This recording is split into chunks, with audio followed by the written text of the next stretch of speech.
Sugar technologist और राष्ट्रीय शर्करा संस्थान के पूर्व निदेशक प्रोफेसर नरेंद्र मोहन को पुणे में आयोजित 68वें सम्मेलन में डेक्कन शुगर टेक्नोलॉजिस्ट एसोसिएशन द्वारा प्रतिष्ठित Mangal Singh memorial gold medal से सम्मानित किया गया।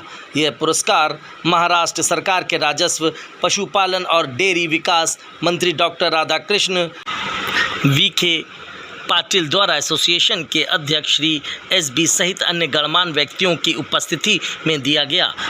यह पुरस्कार प्रोफेसर मोहन को रिफाइंड चीनी के उत्पादन के लिए तकनीक विकसित करने में उनके उत्कृष्ट और अभिनव दृष्टिकोण के लिए दिया गया है, जिसमें सिस्टम से अशुद्धियों को हटाने डिस्टिलरी फर्मेंटरों से प्राप्त कार्बन डाइऑक्साइड का उपयोग किया जाता है। पेट्रोल में मिश्रण के लिए एथेनॉल की आवश्यकता को पूरा करने के लिए अब जब हमारे पास चीनी कारखानों के साथ अधिक डिस्टिलरी एकीकृत है, तो डिस्टिलरी फर्मेंटरों से निकालने वाली कार्बन डाइऑक्साइड का उपयोग चीनी उत्पादन में सिस्टम से अशुद्धियों दूर करने का समय आ गया है। इस प्रक्रिया के परिणामस्वरूप कार्बन उत्सर्जन को कम करने के अलावा कम लागत पर वांछित गुणवत्ता वाली रिफाइंड चीनी का उत्पादन संभव है। इस प्रक्रिया से कम लागत पर बेहतर गुणवत्ता वाली परिष्कृत चीनी ही नहीं मिलेगी, बल्कि यह चीनी और एथेनॉल उत्पादन की पूरी प्रक्रिया को अधिक पर्यावरण अनुकूल बना देगी। प्रोफेसर मोहन ने इस शोध में अपने पूर्व सहकर्मी श्री महेंद्र यादव, तकनीकी अधिकारी, राष्ट्रीय शर्करा संस्थान कानपुर को धन्यवाद देते हुए क्या कुछ कहा, आइए सुने। डेक्कन शुगर टेक्नोलॉजिस्ट एसोसिएशन के पुणे में हो रहे अधिवेशन में आज मुझे Mangal Singh memorial gold medal से सम्मानित किया गया।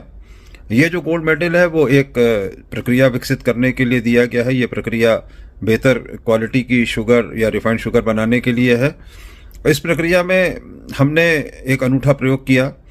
चीनी मिलों के साथ आजकल इथेनॉल इकाइयाँ या डिस्टिलरी बहुतायत में लगाई जा रही हैं, और ये जो डिस्टिलरी होती हैं या इथेनॉल यूनिट होती हैं, इनमें जो फर्मेंटर्स होते हैं उसमें बड़ी मात्रा में कार्बन डाइऑक्साइड गैस निकलती है, जो कि वातावरण में छोड़ दी जाती है।